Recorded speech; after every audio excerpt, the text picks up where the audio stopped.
Drugs దందాకు Andhra Pradesh care of అడ్రస్గా మారిందా?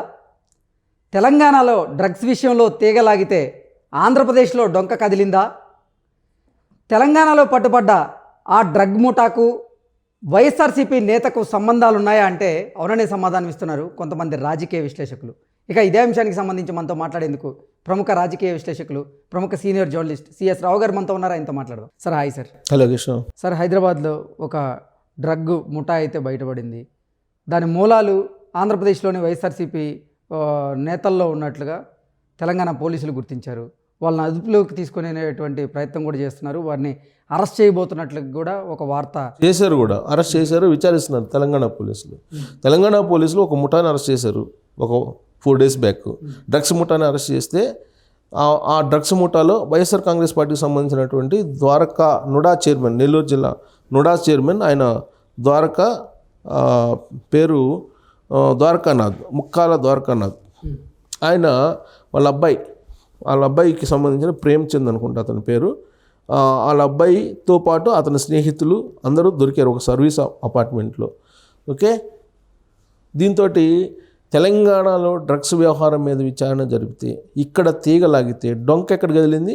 ఆంధ్రప్రదేశ్లో కదిలింది. ఎందుకు కదిలింది ఆంధ్రప్రదేశ్లో అంటే గంజాయి కానీ డ్రగ్స్కి కానీ ఒక అడ్డాగా, ఒక కేంద్ర బిందువుగా ఆంధ్రప్రదేశ్ మారింది అనేది చాలా కాలం నుంచి తెలుగుదేశం పార్టీ చెప్తోంది. చాలా ఆధారాలతో సహా కాకినాడ పోర్ట్ నుంచి డ్రగ్స్ వ్యాపారం జరుగుతుంది. ఆ రోజు ఒక ఎమ్మెల్యే మీద తెలుగుదేశం పార్టీకి సంబంధించినటువంటి వాళ్ళు కొన్ని ఆధారాలతో ఆరోపణలు చేశారు. బియ్యం కాకినాడ పోర్ట్ నుంచి ఓడరేవు నుంచి ఎగుమతి చేస్తూ దిగుమతిగా డ్రగ్స్ దిగుమతి చేసుకుంటున్నారు అనే ఒక ఆరోపణని అసెంబ్లీ వేదికగా చేశారు, అసెంబ్లీ బయట కూడా చేశారు. సో దూరంపూడి చంద్రశేఖర్ రెడ్డి ఎమ్మెల్యే, ఆయన మీద చేశారు. ఆల్రెడీ కాకినాడ అంటే అదే కదా, కాకినాడ పోర్టు బేస్ చేసుకొని ఆయన భారీ ఎత్తున బియ్యం ఎగుమతి చేస్తూ ఉంటారు. ఆ ఎగుమతి చేసినటువంటి బియ్యంతో దిగుమతి ఇలాంటివి చేస్తున్నారు అనేది తెలుగుదేశం పార్టీ వాళ్ళు అసెంబ్లీలో చేశారు, అసెంబ్లీ బయట కూడా ఆరోపణలు చేశారు.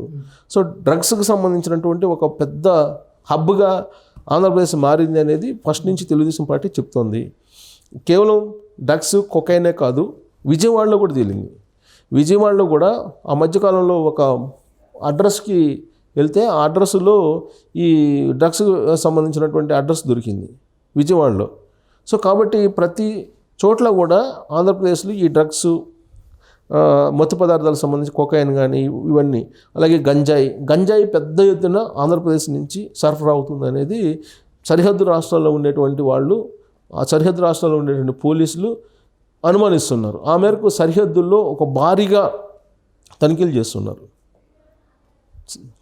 ఏపీ సరిహద్దుల్లో ఉండేటువంటి రాష్ట్రాల పోలీసులు భారీగా తనిఖీలు చేస్తూ గంజాయిని పట్టుకుంటున్నారు.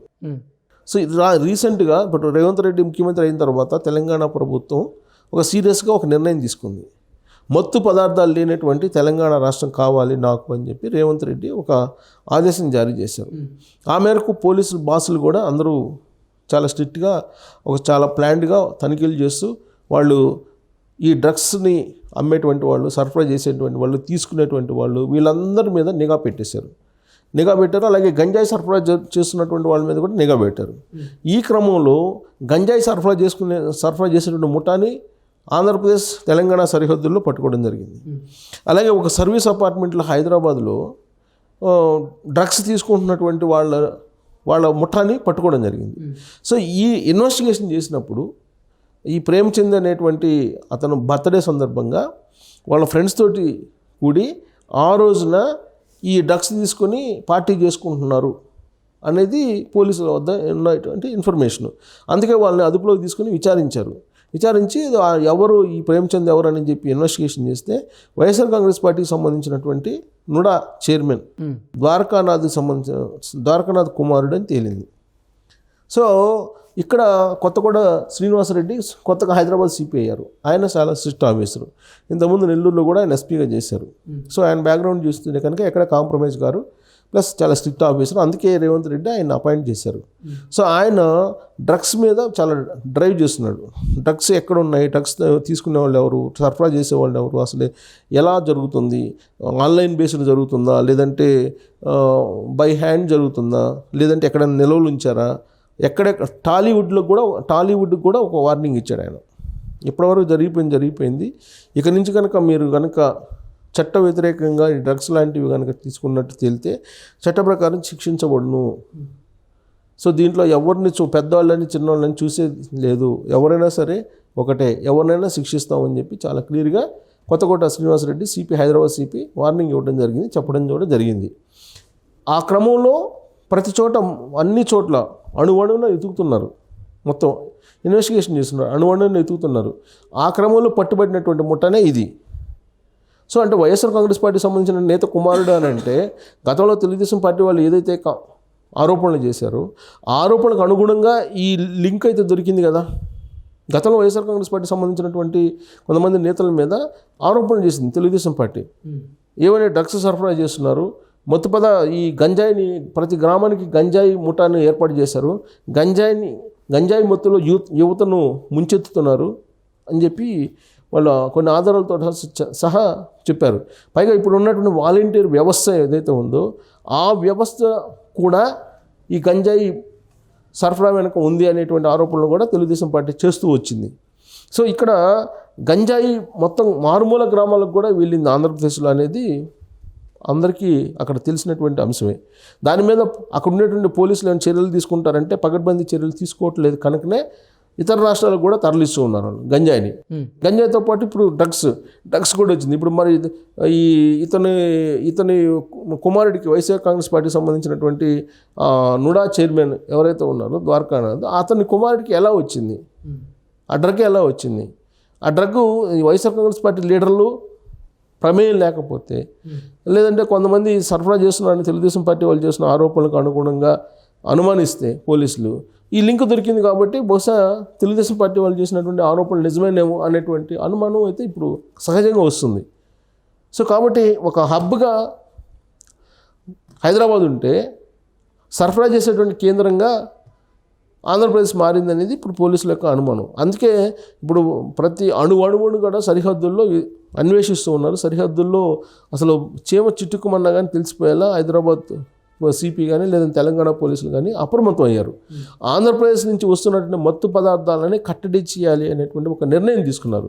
సో ఈ నేపథ్యంలో ఇది రాజకీయాన్ని కూడా సంతరించుకుంది. ఎందుకు రాజకీయాన్ని సంతరించుకుందంటే డ్రగ్స్ను పట్టుబడినటువంటి వాళ్ళల్లో రాజకీయ నాయకులకు సంబంధించి పిల్లలు ఉన్నారు కాబట్టి ఇది రాజకీయ అంశానికి సంతరించుకుంది. సో నీకు ఫర్దర్గా ఇన్వెస్టిగేషన్ చేస్తే ఇంకెన్ని మూలాలు బయటపెట్టేటువంటి అవకాశం ఉందో. ఇప్పుడు ఆల్రెడీ ఇంతకుముందు సినిమా వాళ్ళకి సంబంధించినటువంటి ఇన్వెస్టిగేషన్ చేశారు డ్రగ్స్కి సంబంధించి.